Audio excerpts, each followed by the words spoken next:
Mayong gabi na pud sa atong tanan diha mga guys. Naa na pud taron magsamok-samok sa inyong mga isig ka cellphone. Dira kay nakapili naman tag karning manok ato nang gibayran. Naulawan pa ta dirang dapita mga guys. Kaya abi nako gidunol ni ma'am sa ako ang resibo. Mao to dali nako guli mga guys. Unya diri kay gi-slice ni mama ang atong gipalit nga manok. Ang lutoon day ni mama karon kay tinulang manok. Unya kay nakaandam na day na dihang mga lamas ug mga gulay mga guys. Ug dili po na to makalimtan ang papaya. Na ay tanglad, kamatis, luya, sibuyas dahon ug malunggay.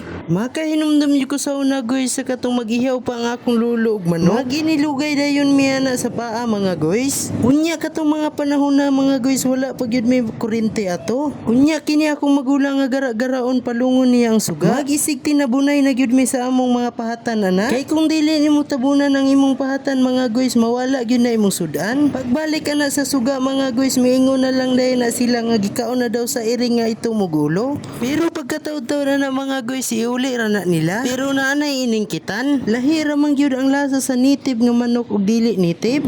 Ang native manggod nga manok mga guys na manggod kay na siya.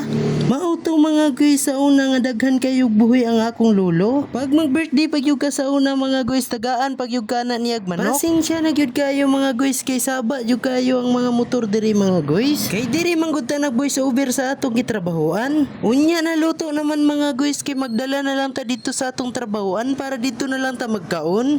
Diri day mga guys nagbiyahe na ta paingon sa atong trabahoan. Unya kay traffic man mga guys nadugayan gyud ta. Sige na mga guys kay mga una ta.